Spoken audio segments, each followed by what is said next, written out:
Presenting. Here's what I learned from the professionals when it comes to presenting.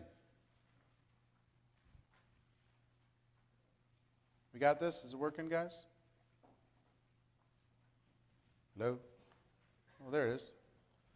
One, they don't make themselves the issue. When they're presenting, they're using third party as much as possible. If they're presenting face-to-face with somebody, they're using third party, they're using third party, they're using third party. Even a big shot with their prospects, they're using third party. They don't make themselves the issue. Oh, I'm making $1 jillion, so if you join me, it's going to be great. Because they know that that will short-circuit that person's results. They'll start to have a wrong expectation as to how and why they're going to be successful. So the most successful people use other people. When I talked about that 2006 video campaign, I was on the video. It was a huge disadvantage for me. People would say, you know, hey, I remember, you know, go on an airplane or something, somebody, and sometimes I'm in the mood to prospect and sometimes I'm not. I'm just not in the mood, I'll be honest. And I'll play with that sometimes. The guy next to me says, you know, so what do you do? Oh, I'm a network marketing professional. What does that mean? Well, I'm in the middle of something right now, but here's a DVD. You can check it out if you want to. You don't have something to watch. We're sitting next to each other in first class. He's like, oh, he pops it in, slowly goes.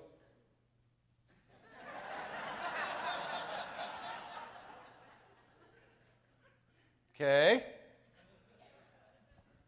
I don't have third party now. Now, oh, if I get involved with you, you're going to make me rich. And I mean, it's not as powerful as, you know, leaders, what you'll find, talk to the top leaders, they don't make themselves the issue. They just don't. They use third party. Next. They act as a consultant. A person is trying to navigate their life, and they act as a consultant to that person to help them. So they ask those people questions about what they want in their life, and then they prescribe some solutions in the process. Here's a phrase that I learned a long time ago, and it's absolutely true. It doesn't matter what works. It only matters what duplicates. So when it comes to presenting, I used to say, put them in front of me, I'll do it all. And I could close them. Some people say, well, why wouldn't I do that? Because it works. It doesn't matter if it works. It only matters if it duplicates. For freedom in network marketing. So if you're doing everything and it's working, here's what your organization will look like. I'll show you. Throw that up. Here's what you want your organization to look like. An ever-growing group. If you do what works and not what duplicates, here's what you have to look forward to.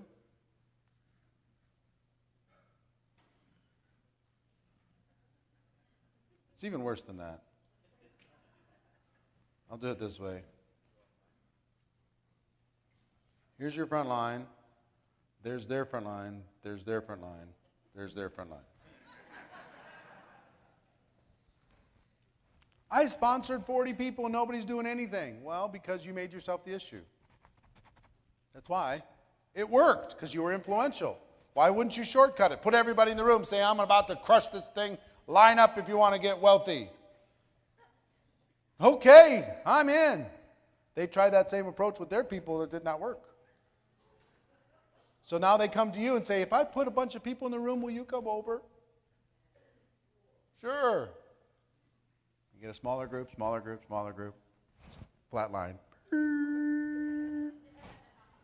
So the pros, it's counterintuitive, because why wouldn't you do something that works? I can go sign them. I can go have lunch with them right now and I can sign them. And I could tell them, look, I'm a stud, I'm a star, you just get around me and you're going to make money. I could do that. You don't think I can do that? I can do that, but I kill them. It's like the butterfly, right? You know, the caterpillar's in the cocoon. If you want to help that new little butterfly get out, so you just take a razor blade and you just barely cut the edge of the cocoon so it can get out a little easier, because you have compassion for the little butterfly. But because it didn't have the resistance, because it didn't have to do it on its own, because you did it for him, it falls out and dies. So you have to teach a process that allows a person to become independent from you as quickly as possible, which means you don't get to make yourself the issue. Next.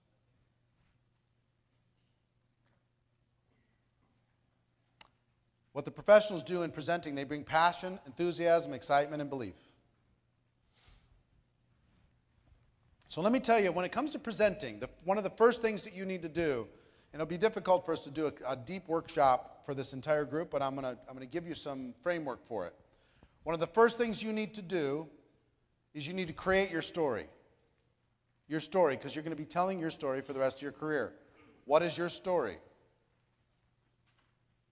So let me give you the elements of a good story, because this story is third party. This story will help you. This story will guide you. This story will open doors for you. When you're doing your invitation, you can tell part of your story.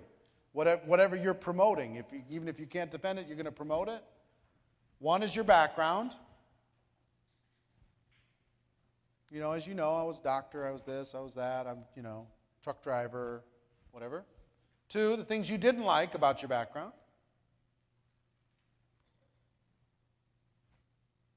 Three, how your company or network marketing came to the rescue. And I was so fortunate I found this. And four, your results or how you feel about your future. You don't have to have results for your story to be powerful.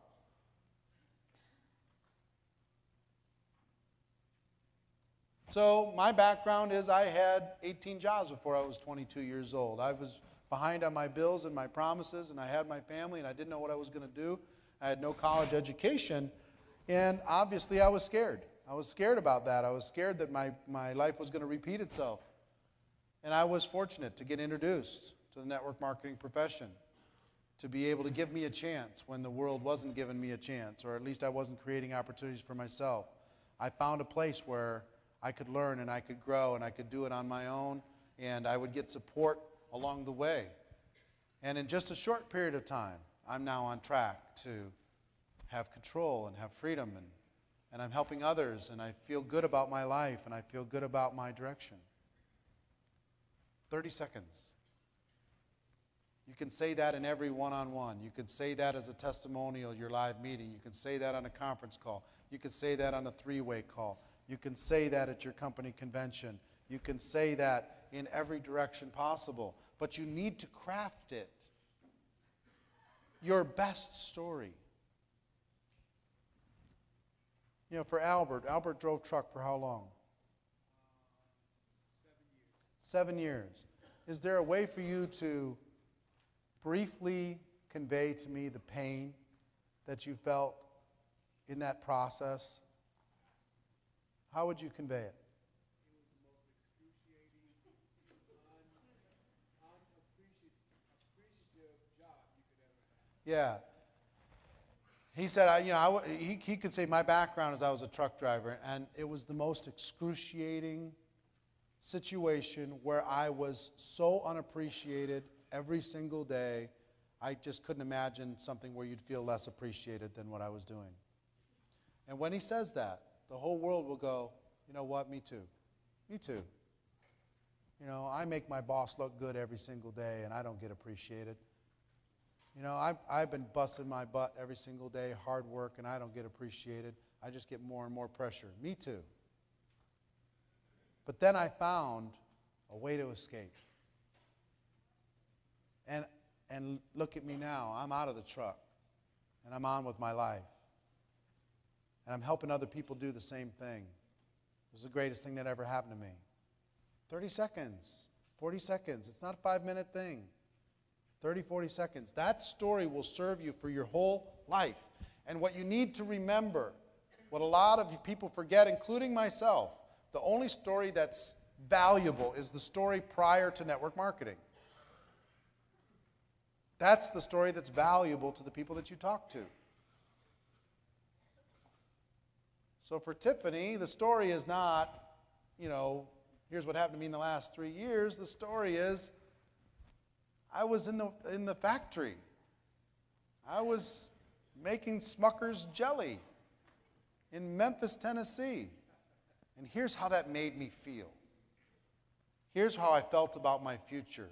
Here's what I saw other people who'd been there for 10 and 20 years longer than me, and I saw the life that they had, and I didn't want that life. So here's what showed up. See, she's moved on. You know, when was the last time you were in that factory? 15 years? August of 2000.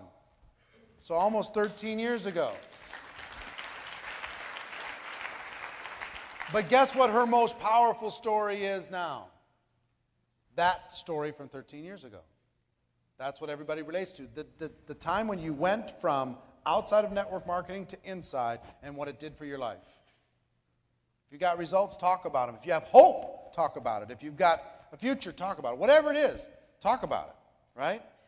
Craft your story. I wrote mine out because I wanted my testimonial to have impact with people. And then I told it every chance I could get. I was telling my story, telling my story, telling my story, and it always had those 4 elements. Okay, next.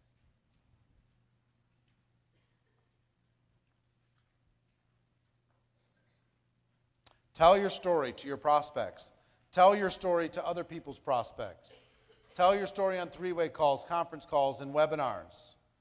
Tell your story online, on Skype, on wherever. Tell your story at live events. Become known for your story. Tell it so many times other people will start telling it for you. If other people don't know your story, you've got a big hole in your business. Huge hole in your business. They've got to know it and be able to tell it with passion.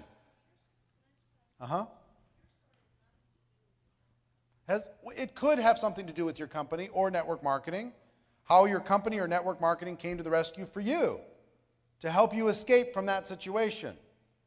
You know, if you've moved on to, multiple companies to the company you're at right now, you don't want to talk about the company that you joined way back when you made that first decision. You want to talk about network marketing allowed you to have freedom. It gave you a vision for your future. It allowed you to escape.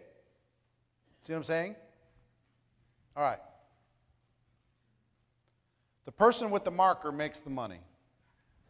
In addition to your story,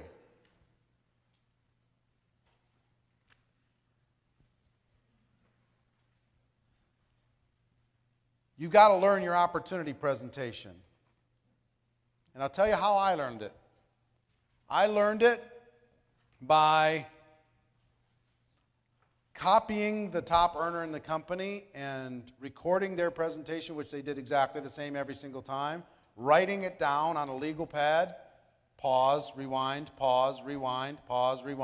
until I got it down word for word, recorded my own voice into the boom box, audio cassette, listened to it, was destroyed at how terrible it sounded. No energy, no passion, no nothing, flat, boring, dull. I did his same story, same joke, same everything. I just did exactly what he did. Okay, I changed my name to his name. That's it. It's the only thing I changed. Closed the same way, opened the same way, did exactly, transitioned everything the same way, told the same jokes, the whole thing. And I recorded it again and again and again and again about 5 or 6 times until it sounded okay. Then I put it in my car, I put it on both sides of the audio cassette, and I listened to it 500 times until I had my own little one-man play. It was a one-man show. I rehearsed, I had it so solid that if you said, tell me about the product, I could start in my mind where the presentation started with product, and I could do that section without any problem, exactly word for word. If they said, show me the compensation plan, I could start with that, and I could do it word for word. How do you close it at the end with some urgency? I could do that word for word. Whatever it was, I could do it. You know how much confidence that gave me? I was good in any situation, at any time, at any place. I learned the the opportunity presentation, and I looked for opportunities to tell it. And pretty soon, I was the guy being asked to do sections of the local meeting. I was the guy asked to do different things. You got to learn a basic training. You got to learn how to do a good, inspiring, powerful basic training for your group. with the fundamentals, but also with some attitude. Your story. Like Mike Sims threw in his story into what he talked about, but still some great basic training, right? He didn't start there. He finished there. And inspirational training to inspire your group. Sometimes they just need to be fired up where you're telling stories and you're doing stuff. Person with the marker makes the money, folks. And Joe, you got that video that you created? The call to action? Will you get that ready right now? Okay, good. Keynote speeches. I got to tell you a story and I'm going to wrap up with this.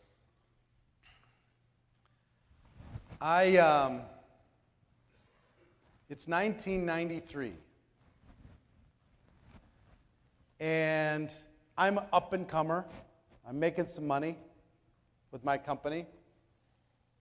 And I'm sitting, having a conversation with the CEO of the company and the top earner, the number one earner, who was,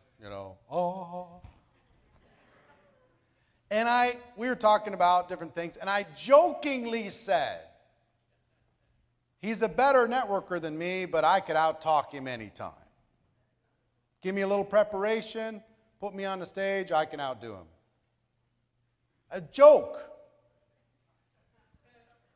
And the CEO said, "Oh, really? All right, kid. I'm 29. He says, "All right, we got our big convention coming up. America West Arena in Arizona. We're going to have 14,000 people in the arena. Here's what we're going to do. You're both going to get the same exact amount of time, 12 minutes. And I'm going to pick some judges nobody's going to know about this.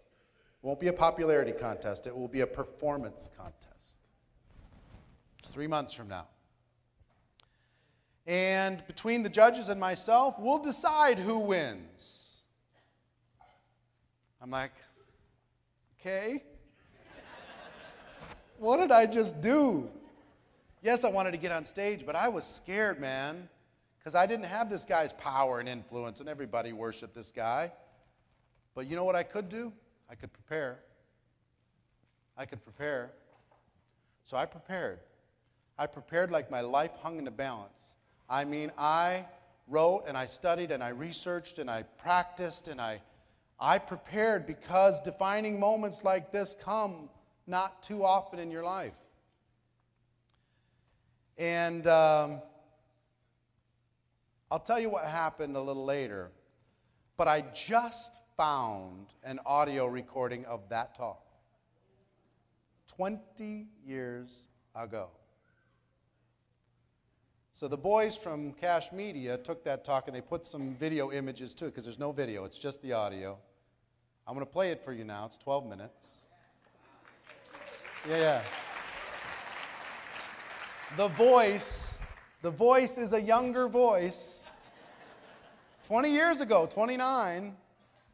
A younger voice, but it's my voice. And this is the presentation I gave in front of that group of people. Go ahead and watch it. Enjoy.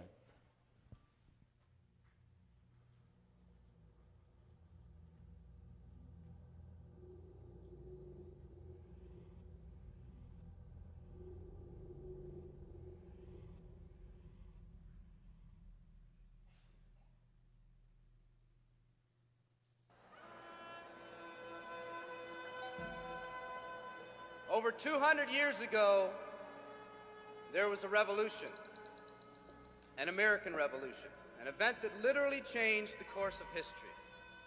It was led by a group of unsatisfied people. People who were tired of being told what they could do and when they could do it. People were fed up with their lack of choices and their lack of personal freedoms. People fed up with their lives being controlled by others. Fed up with being oppressed, fed up with being manipulated. They finally said, "Enough, I've had it, and I'm not going to live like this anymore."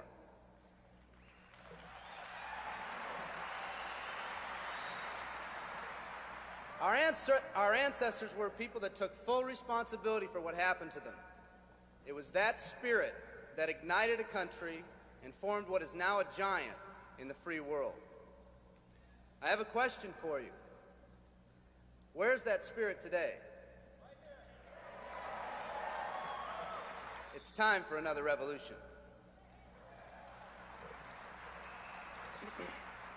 Let me explain one of the laws of the universe. It's called the law of use, and it says simply this: whatever you don't use, you lose. Lack of use causes loss. Ambition unused declines. Faith unused decreases. If you don't use your skills, you lose your skills. If you don't use your freedom, you lose your freedom. Freedom does not come automatically. It's not attained and then handed down to us as an inheritance. It must be achieved each day. At the turn of the century, in the year 1900, less than 10% of us worked for other people or the government. Over 90% of us were self-employed.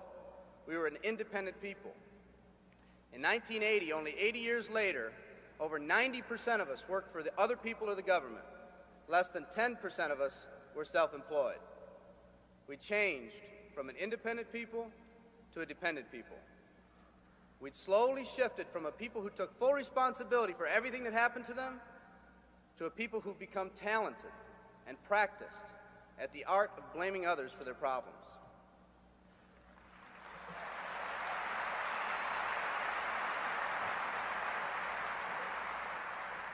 Our giant has fallen asleep.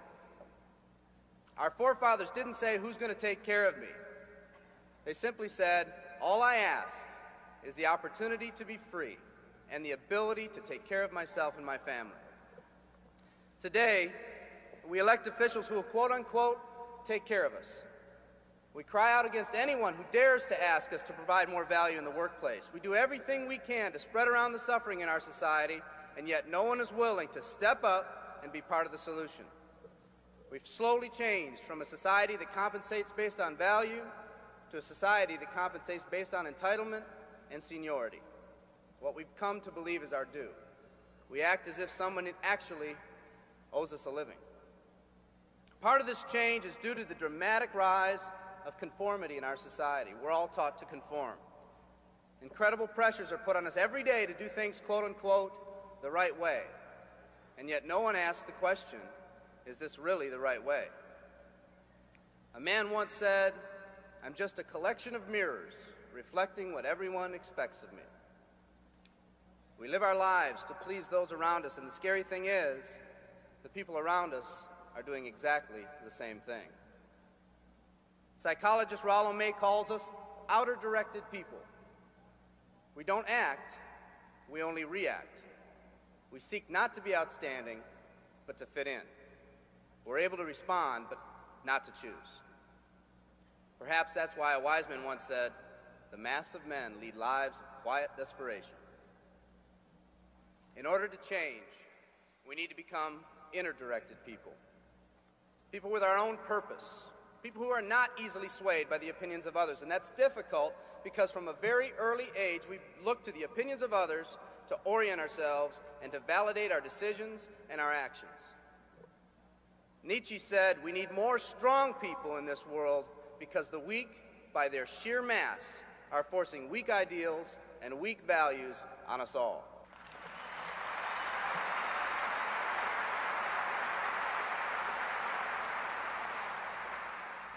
Today's massive social and economic changes are waking this slumbering giant. Some people may not be ready right now for the changes happening today in today's society. It doesn't matter if they're ready or not. An old proverb says, if a man wants his dreams to come true, he must first wake up.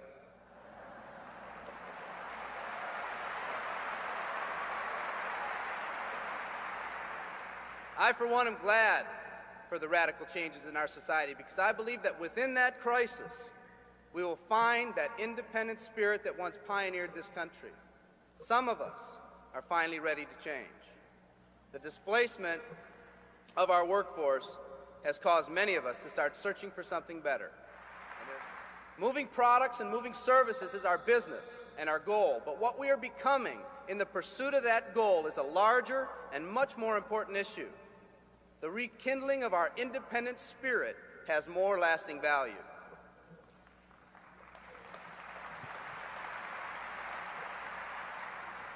There's no more noble a business than the business that encourages the development of people. Every living organism has one and only one central need in life: to fulfill its own potentialities. The acorn becomes an oak, the puppy becomes a dog, and that's all that's required of the oak and the dog. But the human being's task in fulfilling his or her nature is much more difficult. The reason is, unlike any other living creature on this planet, you've been given the dignity of choice. You'll not grow like a tree. You'll grow only as you plan and choose to grow. When a person chooses to live, two things happen. First, assuming responsibility for themselves takes on a whole new meaning. They accept responsibility not as something they've been saddled with, but as something they themselves have chosen. The second thing that happens is that discipline from the outside is replaced by self-discipline. They accept discipline not because it's commanded, because they themselves have chosen what they want to do with their lives.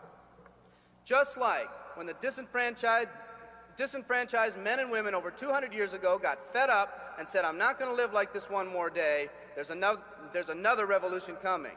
It's coming not just from Americans, but from people all over the world.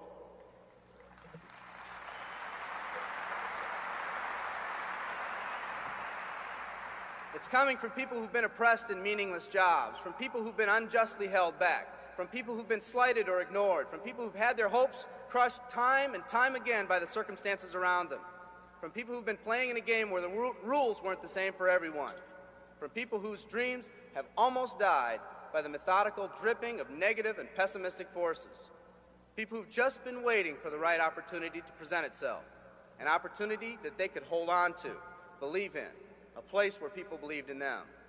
I hear the rumbling of this coming revolution every day. The old rules are changing, and society is finally ready for that change. Will people try to persuade you not to rise up? Yes, they will, and sometimes with the best of intentions. But we must fight anyone or anything that tries to influence us against our freedom. And they'll try. Believe me, they'll try.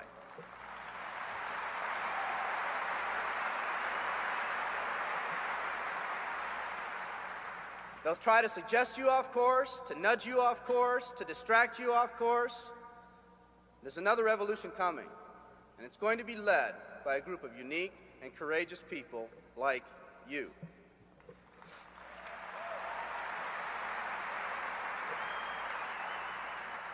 People who've had it with the way things are. People who've picked out their mountain in life and said, "I'm going to the top." And if someone tells you you can't climb mountains, you don't have any experience. You tell them, "I'm going to the top."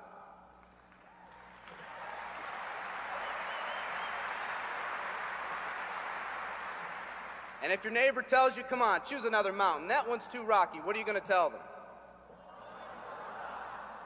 And if someone tells you, "Let's go over here where it's not so steep," what are you going to tell them? And if someone says network marketing, what are you going to tell them? And if your friend tells you, "Come on, let's climb this one, that one's too slippery," what are you going to tell them? If anyone tells you you can't go up, it's too rocky, too steep, too slippery, you say, "Listen here, I'm going up. You're either going to see me waving from the top or dead on the side. I'm not coming back."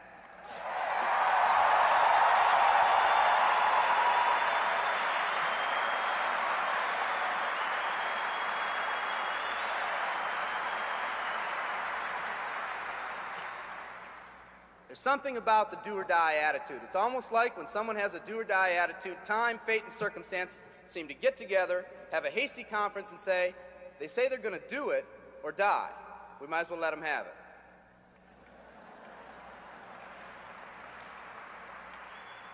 The people in this arena are special. You're special because you've already rekindled that independent spirit.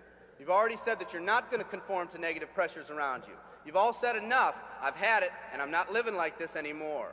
You are the people who want to set big goals and aspirations for yourselves and your families. People who want to live in a country where families are brought together again instead of being torn apart.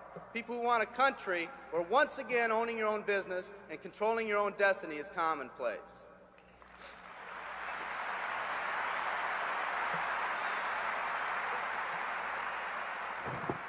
People who want a country where every man, woman, and child is treated with equal respect and dignity.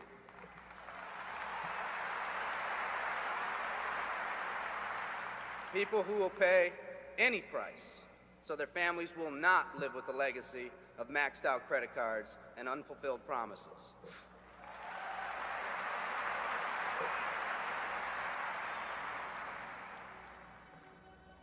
Today, we stand at the genesis of a new revolution, and people like you are going to lead it. Theodore Roosevelt said these words decades ago, and I think they're particularly appropriate today.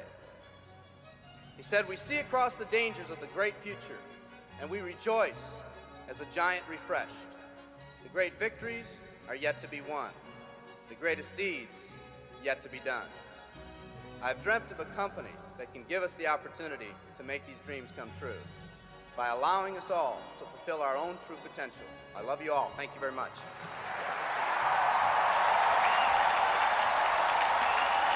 Wow, huh?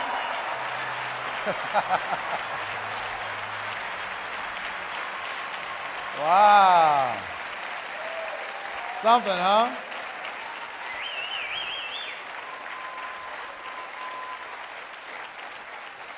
"1993.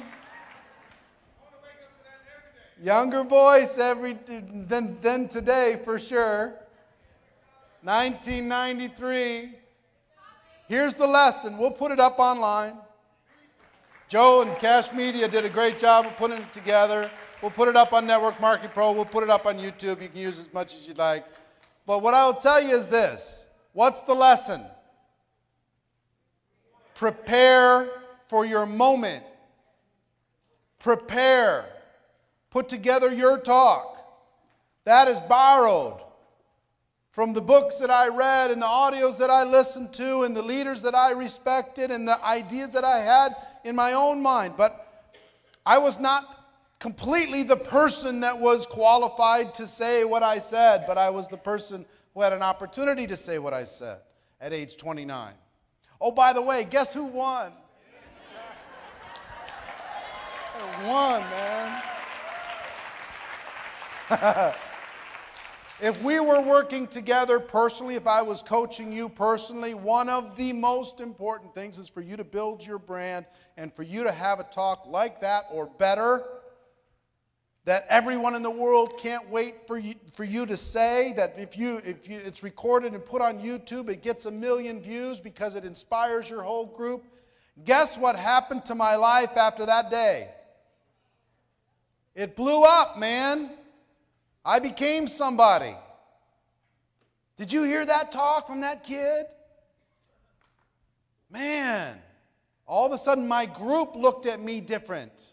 They listened to me different. All of a sudden my words had weight. I had influence in the company. I had influence in the leadership. From 12 minutes. Now that 12 minutes took me 3 months to prepare for. Shorter the talk, the harder it is to prepare. But I'm telling you, prepare.